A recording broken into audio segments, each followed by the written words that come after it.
নমস্কার বন্ধুরা, শুভ সকাল। রোজকার মতো আমি আজকেও রান্না করব। আজকে আমি রান্না করব চিচিঙ্গা ভাজা, একটু অন্যরকম। তার জন্য আমি প্রথমে চিচিঙ্গাগুলো ভালো করে ছালগুলো ছাড়িয়ে নেব। ছাড়িয়ে নিয়ে একটু বড় বড় টুকরো করে আগে আমি জলে ধুয়ে নেব, কারণ চিচিঙ্গা থেকে প্রচণ্ড পরিমাণে জল বেরোয়। এটা যদি আমি কাটার পরে ধুই তাহলে এক কড়াই জল হয়ে যাবে। তার জন্য প্রথমে আমি কেটে নেব, তারপরে ধুয়ে নেব, তারপরে আমি একদম কুচি কুচি করে কেটে নেব। আমি গোল গোল করে করেছি, আপনারা চাইলে মাঝখানে একটা ভাগ করে নিতেই পারেন।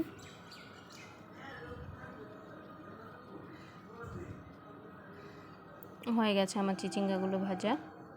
চিচিঙ্গার জন্য লাগবে কালো জিরে, একটু নারকেল কোড়া আর 1 চামচ মতন সর্ষে পোস্ত আর কাঁচা লঙ্কা বাটা। কড়াই গরম করে তার মধ্যে তেল দিয়ে দেব। এখানে আমি 3 চামচ মতো তেল দিয়েছি, তার মধ্যে কালো জিরে ফোড়ন দেব।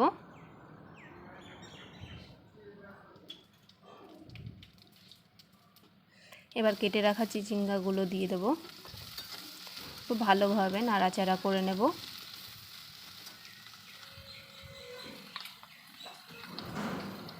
পরিমাণ মতো নুন দিয়ে দেব আর হলুদ দিয়ে দেব।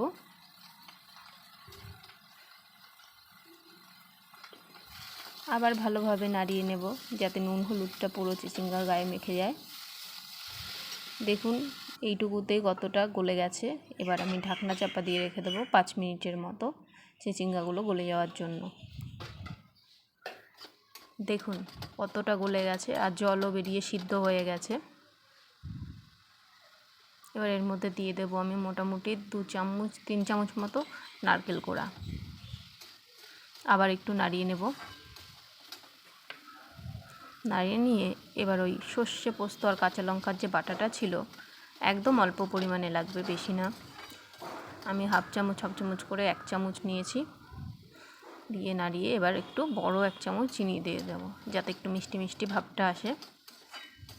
দিয়ে আবার কিছুক্ষণ নাড়িয়ে আবার মোটামুটি 2 মিনিটের জন্য ঢাকনা চাপা দিয়ে দেবো, যাতে চিনিটা গলে মিশে যায় আর ফ্লেভারগুলো সব মিশে। তারপরে এবার ঢাকনা খুলে নাড়াচাড়া করে নেব। ব্যাস রেডি হয়ে গেছে চিচিঙ্গা ভাজি। এটা গরম ভাতের সঙ্গে খুব ভালো লাগে। যদি ভালো লাগে একটা লাইক, কমেন্ট, শেয়ার করবেন। ধন্যবাদ।